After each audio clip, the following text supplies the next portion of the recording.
At the will reading, my sister smirked when I got nothing but blessings while she got the house. Then I showed her the flash drive, our dad's secret video. Ian leads, others follow. Her face, dead silent. It started with that godawful ticking clock on the wall, the kind that was too loud for a room this small and tense. Every tick felt like a countdown to something humiliating. And it was. My name is Ian Barlow. I'm 36. I live in Durham, North Carolina, where I run a small but steadily growing tech startup I founded 5 years ago. I hadn't set foot in this old law office since I was a teenager, back when my father was still trying to mold me into someone I never wanted to be. Now, I was back, but not because I wanted to be, because he had died. The conference room was overwarm and smelled like old paper and stale coffee. My sister Camilla sat across from me, legs crossed, hair perfect, in that crisp navy blazer she always wore to family functions like it was a uniform for being the favorite. Josephine, our younger sister, sat next to her, mostly quiet, eyes flicking nervously between us. Silas, the family lawyer and my father's longtime friend, cleared his throat. Thank you all for being here. I know this isn't easy. He glanced at me when he said it, like I was the one who needed special consoling. Maybe I did. Camilla gave a polite, forced smile and folded her hands in front of her like she was about to host a board meeting. Let's get on with it, Silas. We've all got things to do. Silas nodded and started reading from the will. My father's voice, though absent, filled the room with every word. It was like he was still here, controlling everything. Camilla got the house. Of course. Josephine got a generous trust fund and a minority share of the Barlow family business, our father's pride and joy. Then Silas paused, and I felt my stomach knot. And to Ian Barlow, he said, my only son, who chose a different path. Camilla snorted. Not even subtle. She leaned back in her chair and whispered just loud enough for the room to hear. Here we go. The prodigal failures portion. My jaw clenched. I didn't say anything. Silas continued. I leave my full blessing to pursue the life he's chosen. I hope he finds what he's looking for. That was it. No assets. No shares. No property. Camilla let out a quiet laugh and shook her head. Well, I guess Dad finally said what we've all been thinking. Camilla, Josephine muttered, but she didn't sound surprised. Just tired. No, come on, Camilla said, eyes sparkling as she looked at me. You bailed on the company. Walked away from a guaranteed legacy to build apps or whatever it is you do. What did you expect? I felt my hands curl into fists under the table. Silas cleared his throat again. There is one more item. Ian, your presence here was specifically requested. After we conclude, I'd like a word with you privately. Camilla rolled her eyes. How mysterious. I stood up. Ian, Josephine said softly, almost like she felt bad. But Camilla was already reaching for her bag, brushing off my existence like lint on her blazer. Well, if that's everything, we should get going. Josephine and I have a meeting with the board next week to go over the new expansion plan. Someone's got to carry the business forward. I walked out without another word. My shoes clicked against the old wood floor, and each step felt heavier than the last. I didn't look back. Outside, the air was cool, a relief after the stuffy room. I stood there for a minute, trying to calm the storm brewing in my chest. They thought I was nothing. That leaving the family business had been some kind of self-destructive tantrum. They didn't know I had built something real. That I was still fighting for something, just not their version of it. I got in my car and gripped the steering wheel tighter than I meant to. My knuckles went white. They thought I had nothing. That my silence meant I accepted it. But they had no idea. Not yet. Back at my office, I sat alone in the dim light, the hum of the server racks in the next room the only sound. It was past 9, but I wasn't tired. I was wired, too angry, too raw. I kept seeing Camilla's face in my mind, that smug little smirk, like she had finally won something she'd been competing for since we were kids. And maybe she had. The will was clear. She got the house, Josephine got her piece of the business, and I got, what? A cryptic nod to my chosen path and a pat on the back from the grave? I leaned back in my chair and stared at the ceiling. My office was still a mess from the last round of investor meetings. Half-empty coffee cups. Whiteboards with notes from the last sprint. I had built all this from scratch. No help. No family money. Just late nights, ramen, and the blind belief that maybe, just maybe, I could make something that was mine. I picked up a photo off my desk. It was me and Dad, years ago, at the opening of the second Barlow hardware location. I was 22 and still trying to fit into his world. Wearing a suit that didn't quite fit, a smile that didn't quite reach my eyes. He had one hand on my shoulder, like he was presenting me to the crowd. But even then, I knew I wasn't who he wanted me to be. He wanted another version of himself. I was already thinking about leaving. I set the frame down just as my computer pinged. New email. Subject, your father's instructions, confidential. From Silas Green. I opened it. Ian, your father left me with explicit instructions. You were always meant to be at that will reading, even if your name was barely mentioned. He also requested that you return to the family estate. The study, specifically. He left something there for you. I've attached the key code for the side entrance. Let me know when you plan to go. Sincerely, Silas. I sat there, rereading it. My father had asked for me? After that insult of a will? After telling me I was free to pursue my life? It didn't make sense. Unless that wasn't the whole story. I stood up and paced the room. Memories flooded back. The night I told him I was leaving the company. He had stared at me across his massive desk, silent for a long time before he finally said, "Then don't expect to come back." That was almost 7 years ago, and I hadn't looked back. Not until now. I didn't know what I'd find in that study. Maybe nothing. Maybe another insult. But for the first time in years, I felt something shift. Curiosity, maybe. Or hope. I grabbed my coat. If he left something for me, I needed to see it with my own eyes. Whatever this was, it wasn't over. The house looked the same from the outside. Stone columns, wide porch, heavy wooden door. But walking up the steps after all these years made my chest tighten. I hadn't been back since I left. The last time I stood on this porch, my father had slammed the door behind me. I used the side entrance, like Silas suggested. The code worked. A soft beep, then the lock clicked open. I stepped inside and was hit with the scent of old wood and leather. The same scent I remembered from childhood. It was quiet, like the house itself was holding its breath. The study was at the end of the hall. I hesitated outside the door for a second, then turned the knob and stepped in. It was exactly as I remembered. The room hadn't changed. The same massive oak desk, the same dark green walls lined with shelves full of hardcovers he probably never read. A globe in the corner, frozen mid-spin. His old reading chair sat under the window, angled just so, with the footrest pulled out, like he had just gotten up for a drink and never came back. The desk drawers were locked, but there was a small envelope waiting on the leather blotter.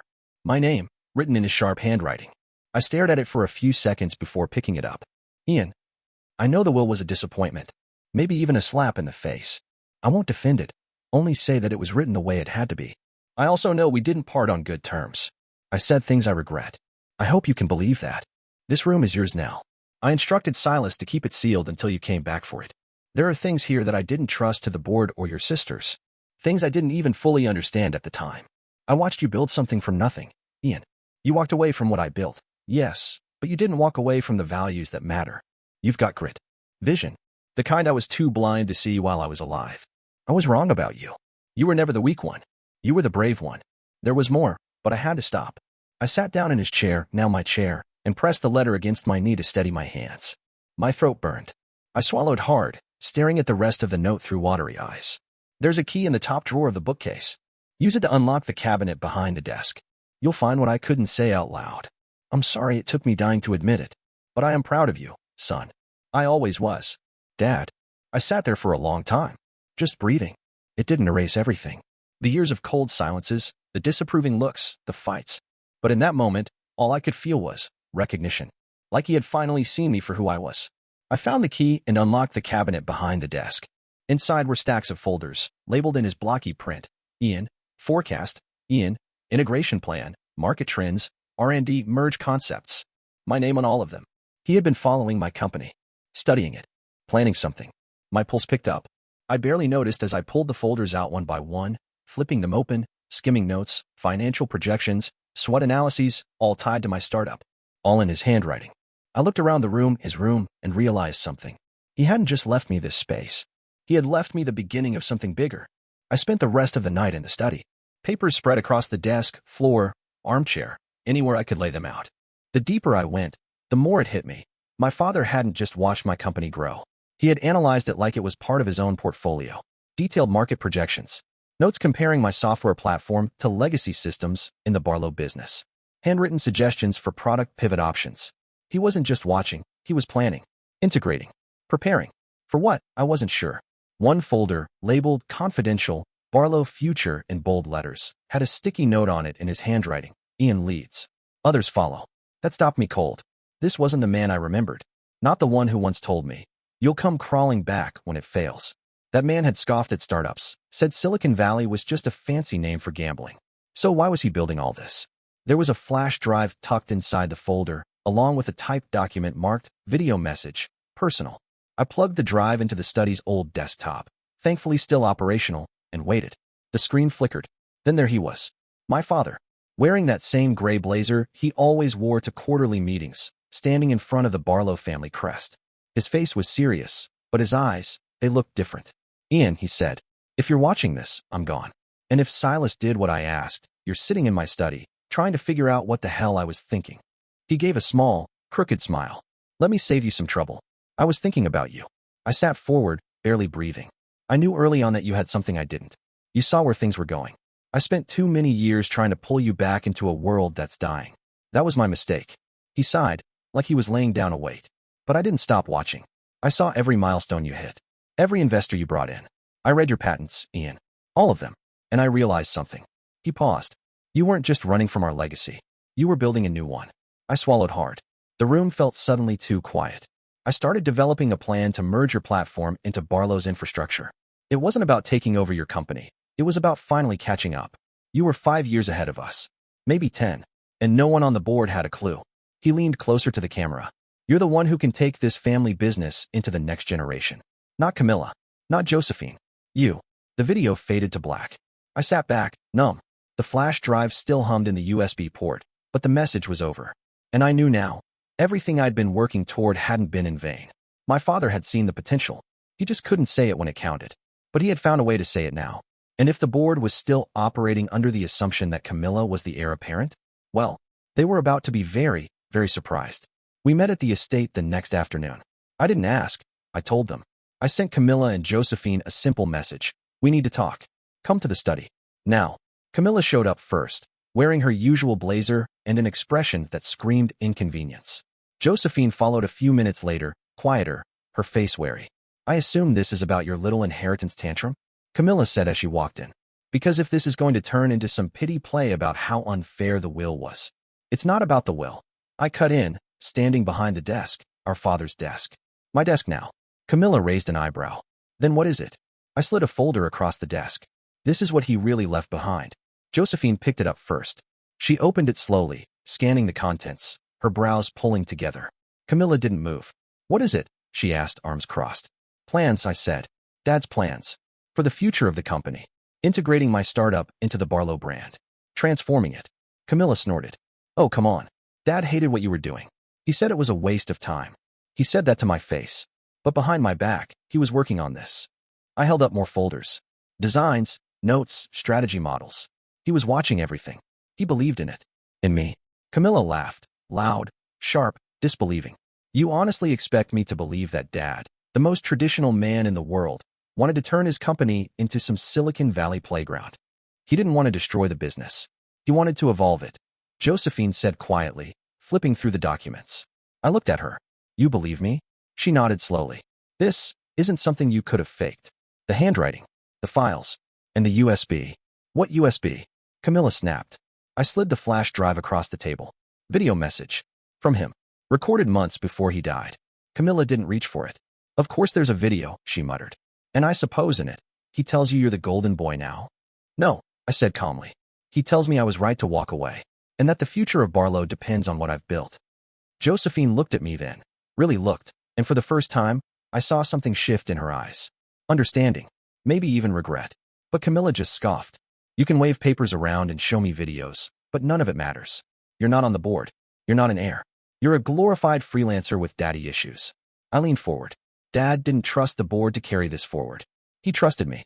And whether you like it or not, we're going to finish what he started. She shook her head. You really think the board will listen to you over me? I think they'll listen when I show them his stock purchases, I said. Dad slowly bought enough shares under Shell LLCs to shift the voting power. Josephine blinked. Wait, he what? 22%, held through 3 different entities. All transferred to me per a separate trust agreement.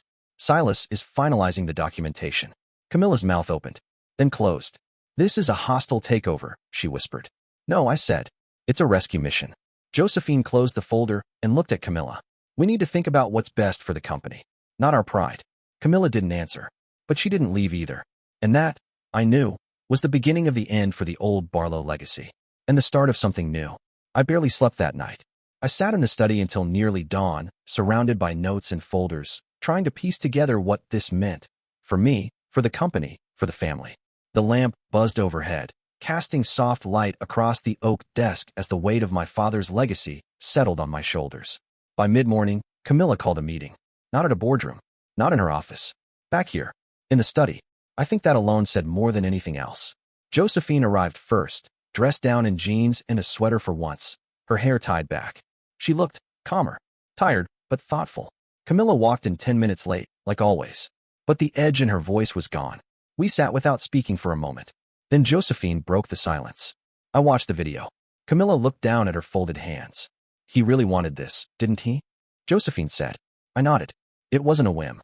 He had spreadsheets, models, year-by-year projections. He saw where the market was heading. Camilla exhaled slowly. He always said Barlow was about tradition, about doing things the old-fashioned way. I thought that meant he'd never change. He didn't, I said. Not until he saw that the old way was starting to crack. That if we didn't evolve, we'd fade. Camilla leaned back in her chair, staring at the ceiling like it had answers. So what do we do now? She asked, almost to herself. Josephine looked between us. We do what he started. We build the bridge between Ian's company and ours. Merge the tech into the operations. Modernize. Camilla snorted softly. You make it sound easy. It won't be, I admitted. The board's going to fight us on it. Some of them won't get it. Others will think it's about me trying to claim the company out of revenge. Camilla glanced at me. Is it? I held her gaze. It's not. Not anymore. It was. At first. I wanted to burn the whole damn thing down. And now? Josephine asked. Now I want to save it. I want to build something that outlives all of us. Not just out of duty, but because we actually care. Camilla rubbed her temple, thinking. Then, finally, she nodded. We'll need a strategy. A clear, airtight one. A presentation that makes this look less like a revolution and more like an upgrade. That's what Dad had in mind all along, I said. A transformation. Josephine smiled faintly. Then we go to the board. All three of us. Together. Camilla hesitated. Then she extended her hand. We do this right, or we don't do it at all. I shook her hand. Josephine followed. And just like that, for the first time since our father died, we were on the same side. Not as rivals. Not as heirs. But as builders of something new. The boardroom smelled like coffee and old wood. Everything about it was designed to intimidate. The oversized mahogany table, the leather chairs, the oil painting of my father watching from the far wall like some corporate deity. Camilla sat to my left, Josephine to my right. For once, there was no subtle jockeying for position, no sidelong glances. We'd agreed, united or not at all. The board members filed in one by one. Mr. Ridley, the COO, Evelyn Hayes, Dad's old friend, and the longest-serving director, Alan Grossman, head of finance and my father's most vocal traditionalist. Most of them looked surprised to see me there. Some barely masked their annoyance. Camilla opened the meeting with her usual smoothness. Thank you all for coming on short notice.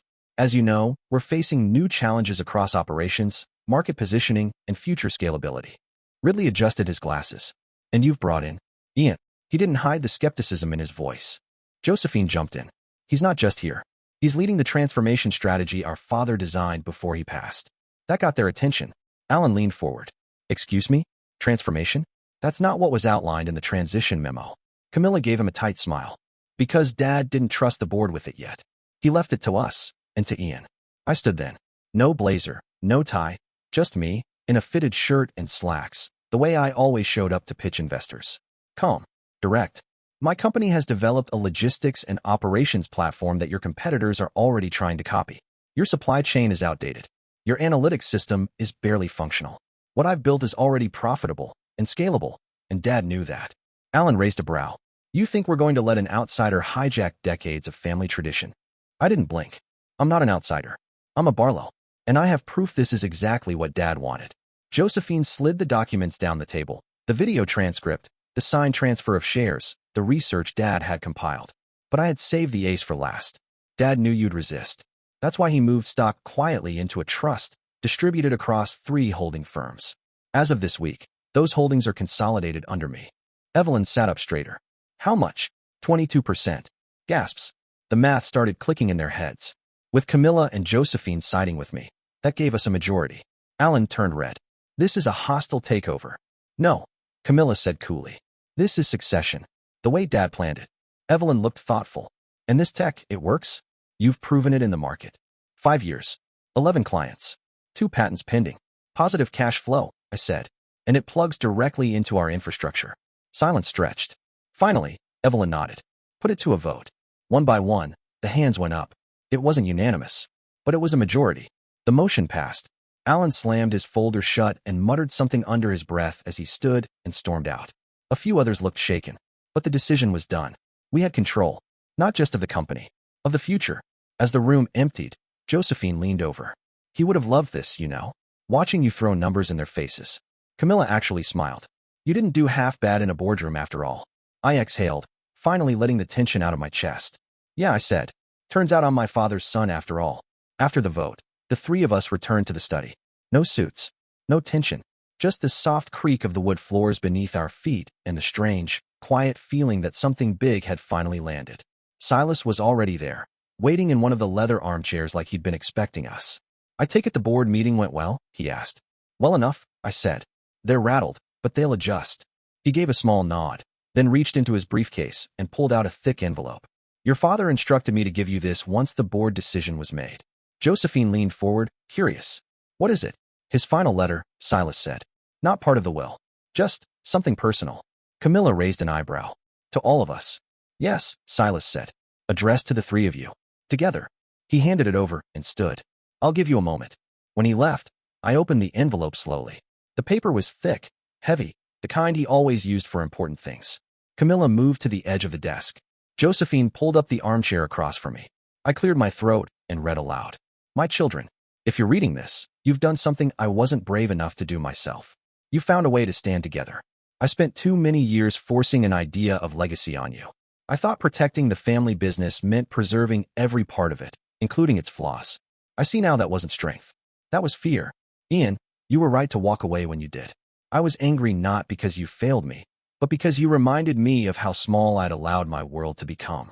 Camilla, your discipline, your drive, it kept this company steady when I couldn't. But don't mistake steadiness for safety. The world moves with or without us. Josephine, you've always been the bridge, the one who sees the heart of things when the rest of us are too proud to look. You're stronger together than I ever was alone. And I've been preparing you for this all along, even if I didn't know it. I didn't need you to protect the past. I needed you to build the future. There was a pause in the room when I finished. A long, deep silence that felt less like an ending and more like the first quiet breath after a storm. Camilla looked away, blinking hard. He never said things like that out loud. No, I said, but he meant them. Josephine smiled faintly. Maybe this was the only way he knew how. I folded the letter and placed it gently back in the envelope. For years, we had all been carrying our own versions of Dad's shadow, trying to live up to it, run from it, prove something. But maybe the real legacy wasn't the business at all. Maybe it was this. Us. I say we honor it, I said finally. Not just the words, but the meaning. Camilla nodded. Then we finished what he started. Josephine looked around the study, our father's study, now ours. And this time, we do it together. 6 months later, the name on the front of the building changed. The original sign, Barlow Industrial Supply, EST 1972, came down quietly one morning. In its place, sleek new lettering gleamed under the rising sun. Barlow Innovations. That change, simple as it was, didn't come without battles. There were heated board meetings, bitter exits from longtime executives who didn't want to modernize.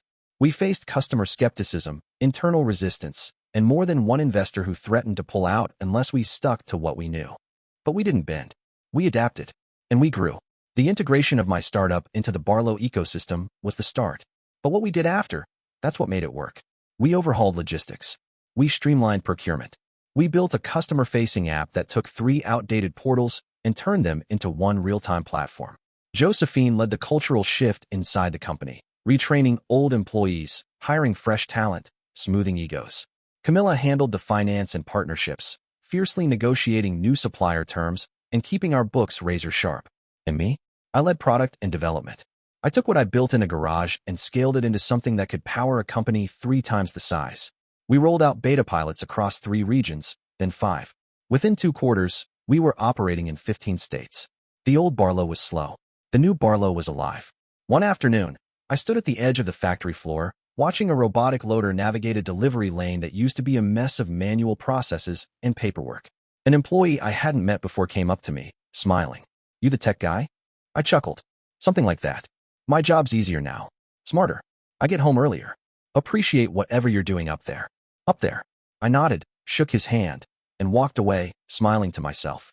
In our old world, I would have been dismissed as the guy who didn't fit. Now, I was the reason it worked. At the end of each month, the 3 of us gathered in Dad's study, our unofficial war room. We spread out the reports, planned our next steps, and raised a quiet toast.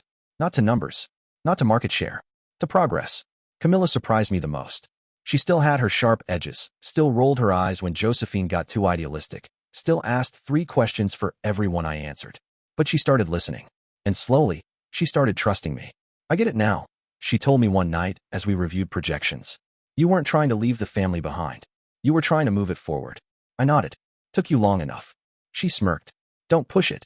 Josephine, always the quiet glue, had become a force of her own. She started pitching our story to media outlets, a family legacy reinventing itself. People paid attention. Forbes called us a case study in strategic evolution. Dad would have hated that headline, but he would have smiled anyway. And me? I started breathing again. The weight that had pressed on my chest for years, the guilt, the anger, the resentment, was finally gone. I had my name back, my voice, and something I never expected. A family that saw me. One evening, I stood alone in the study, staring at Dad's old chair. I reached down, ran my fingers along the worn leather armrest, and smiled. He didn't leave me a fortune. He left me a map. And together, we made it somewhere better. The true inheritance wasn't in the will. It was in the work, in the trust, in the rebuilding. And for the first time in a long time, I knew exactly who I was. Not just the son who walked away, but the one who came back and changed everything.